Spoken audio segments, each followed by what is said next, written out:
Sebenarnya kita cuma pakai futsalnya sebagai alat. Anak yang berbakat dalam bidang olahraga itu nggak hanya dari kalangan tertentu. Ada kalanya dari kalangan yang kita nggak memperkirakan. Sebetulnya punya kemampuan dari Allah sudah terberi, tapi nggak terasa. Ya lumayan susah sih, butuh perjuangan.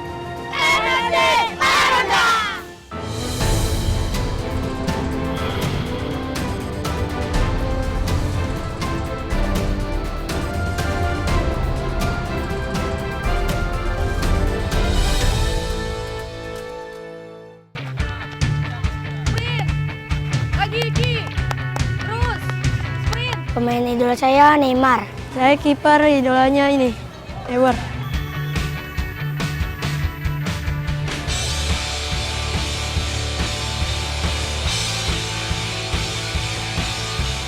Tentunya tidak mudah bagi anak-anak ini untuk tumbuh dan berkembang di kondisi yang sulit seperti di Rusun Marunda ini.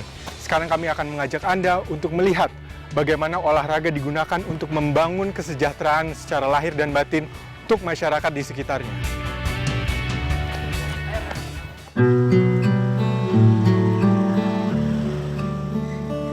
Tidak mudah melanjutkan hidup di tempat yang benar-benar baru seperti yang dialami oleh sebagian besar warga Rusun Marunda. Warga di sini sebagian besar merupakan korban relokasi dari berbagai tempat, seperti Penjaringan, Kalijodo, Muara Baru, dan tempat-tempat lain yang kebanyakan merupakan kawasan rawan banjir. Di tempat yang aksesnya cukup sulit dijangkau, apabila tidak memiliki kendaraan pribadi ini, mereka mulai menata kembali kehidupan mereka dari titik nol. Trauma kolektif yang menghinggapi, serta situasi ekonomi yang sulit tentunya menjadi salah satu faktor penghambat perkembangan mental anak-anak di Rusun Marunda. Banyak di antara anak-anak ini yang kerap sakit akibat tekanan mental yang mereka alami. Yang kedua juga kemarin kita juga sempat ngobrol sama petugas puskesmas. Dia pun bilang penyakit di Marunda 95 atau 97% aku lupa. Dia bilang kalau penyakitnya tuh sumbernya satu, mental. Dari mental kena di mah, abis mah kena di sakit kepala, dan itu banyak banget terjadi di Rusun Marunda ini.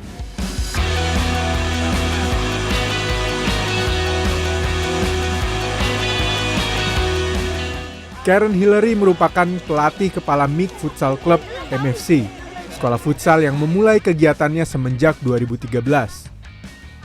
Sekolah futsal ini didirikan atas inisiasi warga dan difasilitasi pemerintah Provinsi DKI Jakarta yang bekerja sama dengan Yayasan MIK Nusantara.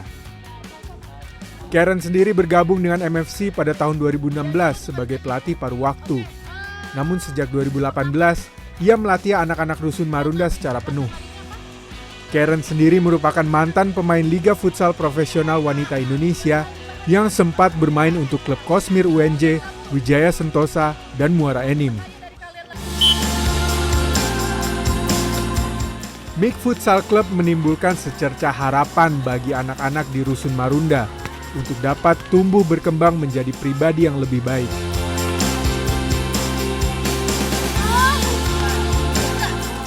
Berbeda dengan sekolah futsal pada umumnya, murid-murid MFC lebih menekankan pada pembangunan karakter anak-anak muridnya. Sebenarnya kita cuma pakai futsalnya sebagai alat. Nah, alat apa? Kayak menjalin pertemanan sama mereka. Jadi kan usia-usia remaja emang mereka lebih dengar teman daripada orang tua sebenarnya kan.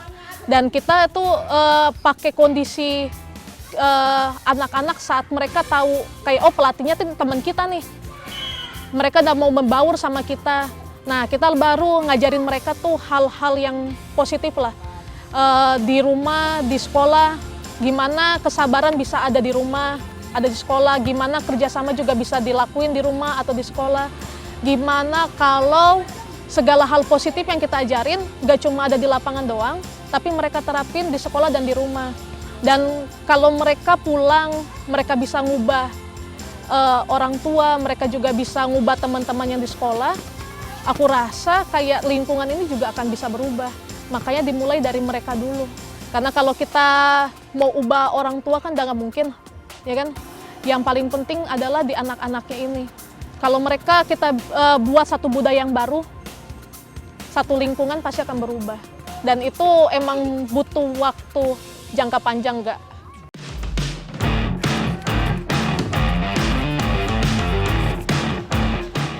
Ada sekitar 600 anak di Rusun Marunda yang turut aktif berlatih di sekolah futsal MFC ini.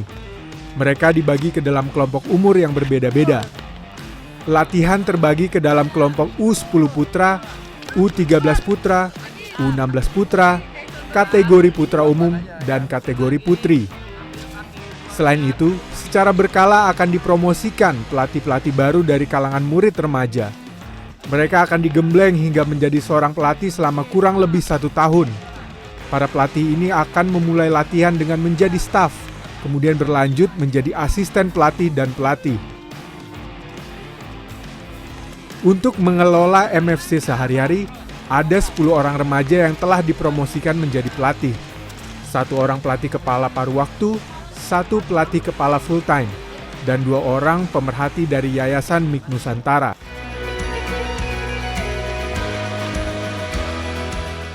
Salah satu pelatih remaja tersebut adalah Pranoto. Baginya, membangun karakter anak-anak justru juga turut membuat dirinya berkembang menjadi pribadi yang lebih baik.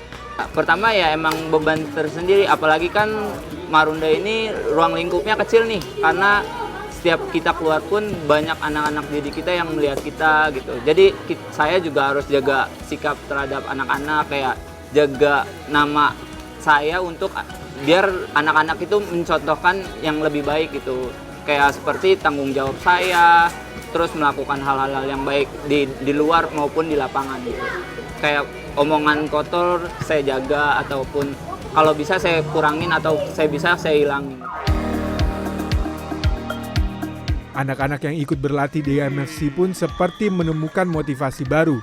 Setelah mengikuti latihan-latihan yang diberikan, baik terkait skill olah bola maupun pembentukan karakter, mereka menjadi berani untuk memiliki cita-cita yang tinggi.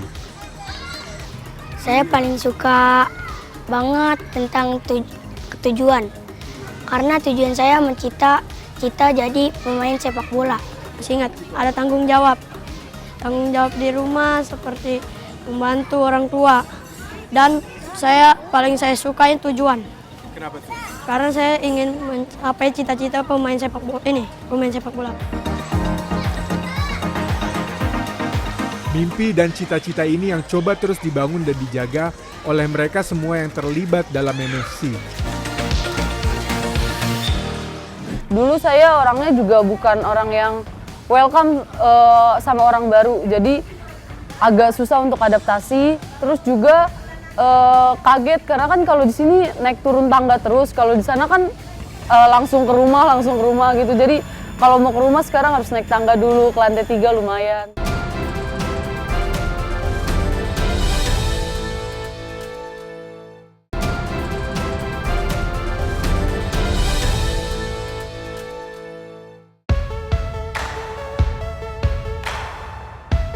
Salah satu murid yang menonjol talentanya adalah Tantia Caroline, atau lebih akrab disapa Olin. Olin saat ini sedang mengikuti seleksi untuk timnas U17 putri. Sudah beberapa kali Olin mengikuti sesi latihan seleksi yang digelar timnas U17 putri. Saat ditemui, seleksi sedang diliburkan dan baru akan dilanjutkan kembali pada bulan Januari. Meski harus menempuh jarak yang cukup jauh untuk menuju tempat seleksi, Olin mengaku senang sekaligus tertantang ketika mengikuti proses seleksi timnas U17 putri. Berkat tempaan di MFC yang fokus pada pembentukan karakter para murid, Olin pun berkembang menjadi seseorang yang jauh lebih percaya diri. Ya lumayan susah sih, butuh perjuangan, kerja keras, terus nggak boleh nyerah, banyak sih. Lebih bergaul, dulu saya juga nggak suka bergaul. Terus jarang membuang sampah, hormati orang tua. Ayah Olin, Bastanta Henry Ginting merasa bangga anaknya dipanggil mengikuti seleksi timnas U17 putri. Ia pun mendukung penuh apabila Olin berencana menjadi pemain sepak bola profesional. Jadi waktu itu proses itu pelatihnya datang ke rumah, memberitahu, Pak, ini Olin mau ikut seleksi timnas. Tuh saya bilang, saya sebagai orang tua ya merasa senang kan. Nah, terus saya bilang, terus gimana Bu? Ya pokoknya kalau Bapak bersedia ya kita dorong, karena biar bagaimanapun harus persetujuan dari orang tua gitu kan. Nah, akhirnya saya bilang, oke Bu, saya siap gitu. Jadi dia ada rencana ke sana itu memang sepertinya kayaknya bisa sih kalau saya lihat. Ada prospek ya Pak? Ada prospek ke depannya kalau lihat dia main itu kayaknya memang iya. Meski hanya memiliki waktu yang sangat terbatas karena kesibukannya sebagai supir angkutan umum, Ginting tetap sering meluangkan waktu mengawal mimpi putrinya dengan mengantar Olin ke tempat seleksi. Sekarang ini iya, karena kemungkinan terkadang pelatihnya sibuk. Pak tolong dong, kayak gitu kan. Oh saya sebagai orang tua siap dong, harus siap. Karena dari awal saya sudah bilang, saya akan siap dukung gitu kan. Nah, jadi kalau pelatihnya tidak sempat mengantar latihannya, saya ngantar gitu. Lain lagi dengan Naura, yang baru tahun ini memulai pendidikan di perguruan tinggi jurusan teknik sipil. Naura pindah ke Rusun Marunda sejak lapak milik ayahnya di kawasan Muara Baru menjadi sasaran penggusuran. Naura bergabung dengan MFC di usia yang sangat belia. Ketika itu Naura masih di bangku sekolah dasar kelas 6. Latihan-latihan yang diberikan di MFC begitu berkesan bagi Naura. Ia yang sebelumnya merupakan seseorang dengan pribadi yang tertutup, kini menjadi merasa lebih nyaman berinteraksi dengan orang lain. Dulu saya orangnya juga bukan orang yang welcome sama orang baru, jadi agak susah untuk adaptasi. Terus juga kaget karena kan kalau di sini naik turun tangga terus, kalau di sana kan langsung ke rumah gitu. Jadi kalau mau ke rumah sekarang harus naik tangga dulu ke lantai 3 lumayan.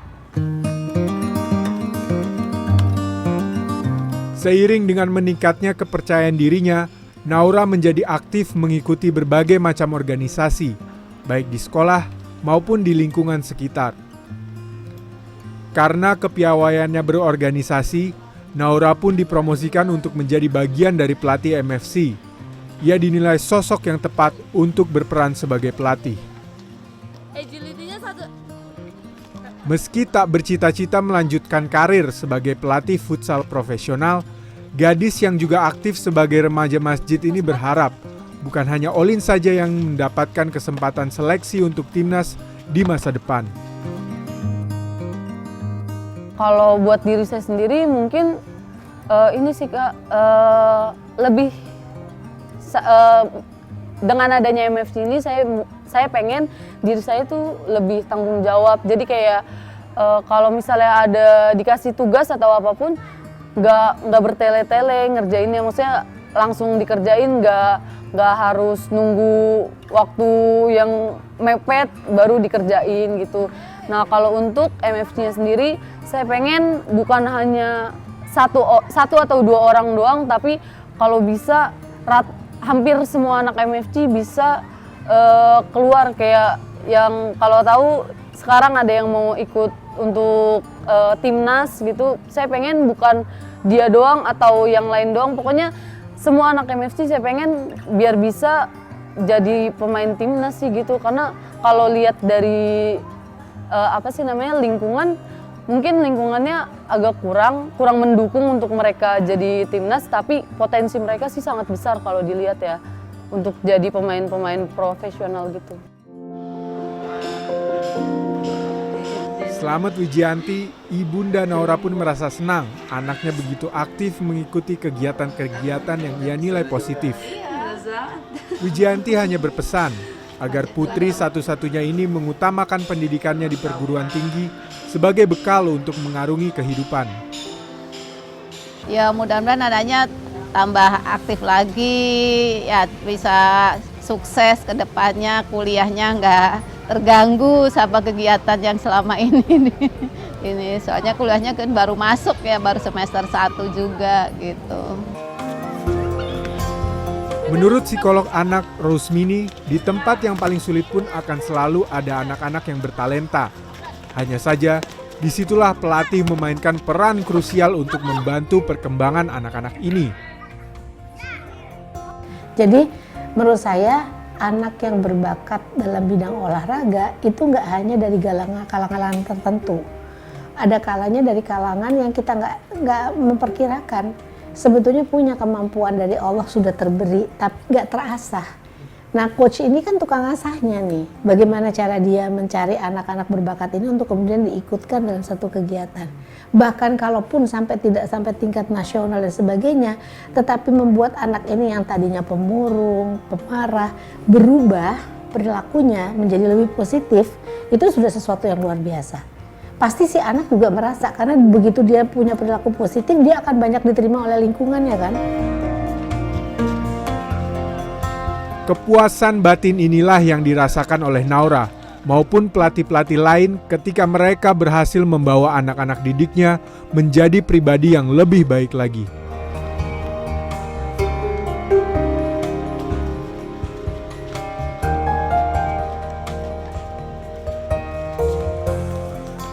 Takutnya kan ya itu jadi negatifnya itu kayak tawuran, kayak main ke laut nggak jelas, main bola di sana sama anak akhirnya berantem gitu. Ya kemarin kan sempat terjadi seperti itu.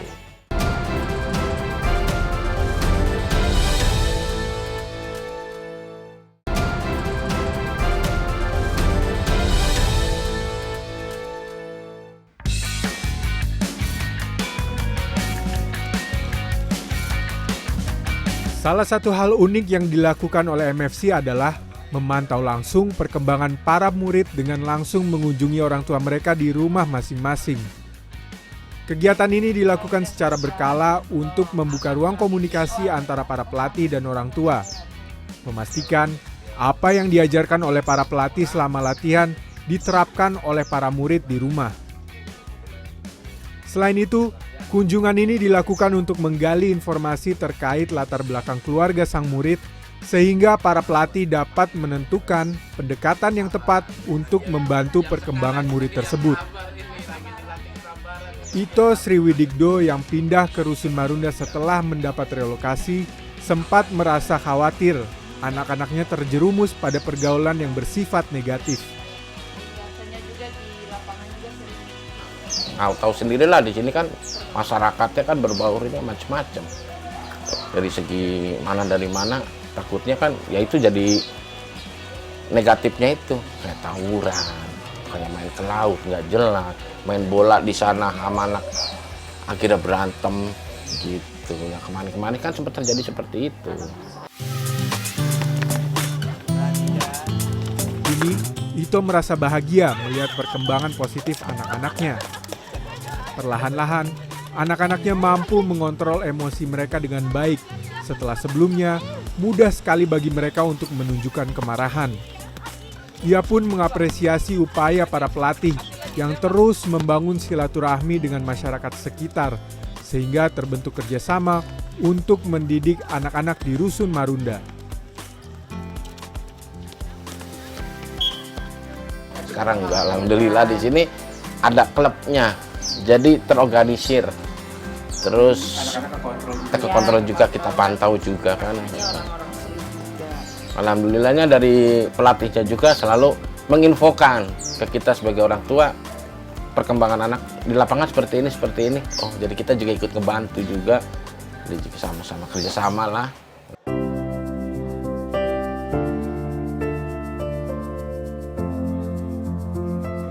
Seperti halnya Ito, Suningsi juga merasa senang melihat perubahan mental pada anaknya setelah ikut berlatih secara rutin di MFC. Seperti masih kayak anak kecil lah, gimana ya, kayak anak-anak masih manjam orang tua, jadi dia masih suka takut kalau main dikit-dikit nangis gitu. Jadi kalau semenjak main futsal dia udah ada perubahan, kalau ada apa dia nggak cengeng, dia berani. Dia kalau ada orang yang nginin dia berani ngadepin, nanganin. Jadi dia udah ada perubahan lah sebelum dan sesudah main futsal. Siti Mutmainah, salah satu tokoh masyarakat di Rusun Marunda, mengakui peran positif sekolah futsal MFC dalam perkembangan diri anak-anak Rusun Marunda. Menurutnya, kehadiran MFC mampu mengobati trauma yang dialami anak-anak karena sebagian besar dari mereka merupakan korban penggusuran. Kalau sebelum adanya sekolah futsal ya, dulu tuh kebanyakan dari anak-anak sendiri hanya mereka bermain dan bermain gitu kan. Yang mereka hanya dari bahasanya, dari tingkah lakunya mungkin masih terbawa dari tempat mereka yang dulu seperti apa kita di penjaringan di Muara Baru. Tapi yang saya lihat begitu masuknya sekolah bola di sini, ya alhamdulillah jadi dari anak-anak sendiri mereka banyak hal-hal positif, banyak kegiatan positif yang mereka dapat gitu kan. Yang tadinya mereka nggak ngerti apa-apa dan nggak bisa apa-apa, mereka jadi bisa lebih, nih loh ternyata saya ada loh keterampilan seperti ini gitu kan. Yang tadinya mereka yang lebih banyak terpuruk gitu kan, ibarat kata trauma, namanya dia korban banjir gitu kan. Jadi lebih semangat, lebih oh saya ada kegiatan nih sekarang. Jadi seperti itu ya kalau yang saya lihat sih.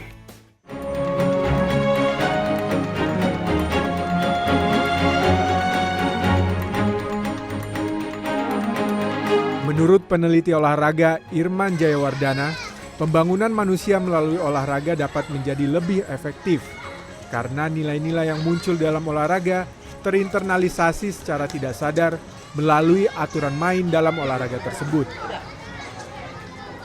Variabel inilah yang dikembangkan dalam community football gitu.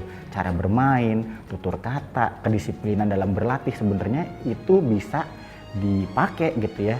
Nah, dengan melalui olahraga, mereka suka, mereka senang, mungkin akan lebih mudah menerapkan nilai-nilai itu ketimbang sekolah gitu kan, harus baca, bangun jam 7 gitu ya. Aduh sekolah bayanginnya gitu kan ya. Nah kalau ayo main bola tapi nggak boleh terlambat ya, main bola tapi nggak boleh ngomongnya nggak boleh kasar ya, gitu. Jadi membangun karakter orang, sebenarnya lebih ke awalnya pembangunan karakter sih dengan community ini gitu.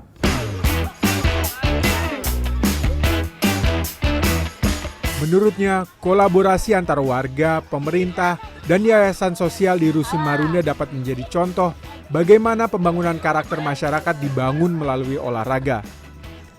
Meski demikian, ia menyayangkan pembangunan ekosistem olahraga di tingkat akar rumput masih jauh dari kata ideal.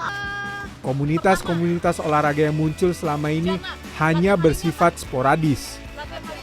Ia berharap pemerintah dapat berperan lebih besar lagi dalam pembangunan ekosistem olahraga di tingkat akar rumput. Ya berdasarkan research kami di Gading Sport gitu ya, kalau kita ngomongin Menpora, kita pernah mengkritisi juga bahwa anggaran dari kementerian itu kalau kita ngomonginnya tadi Piala Dunia gitu ya, Asian Games atau Olimpiade gitu, itu kan prestasi ya. Padahal sebenarnya yang namanya negara gitu. Kalau asosiasi sih menurut saya nggak masalah, karena memang asosiasi ini punya dua kepentingan, yaitu mendukung prestasi tapi mensupport kita bilangnya level 2-nya itu bisnis, industri. Nah, kalau di kementerian harusnya kan untuk hajat hidup orang banyak gitu ya, di level grassroots. Tapi lucunya 2/3 dari anggaran kementerian itu dipakai untuk prestasi, padahal dan sepertiganya hanya sepertiganya yang untuk grassroots, padahal kebijakan mereka harusnya lebih dari setengah udah pasti untuk grassroots. Nah, itu yang menarik tentang negara kita gitu. Menurutnya, apabila pemerintah mampu menjalankan perannya dalam membangun ekosistem olahraga di tingkat akar rumput dengan baik, maka akan sangat mudah sekolah futsal seperti MFC bermunculan di seluruh Indonesia. Hal ini tentu akan berimplikasi pada kesehatan jiwa dan raga masyarakat Indonesia secara luas.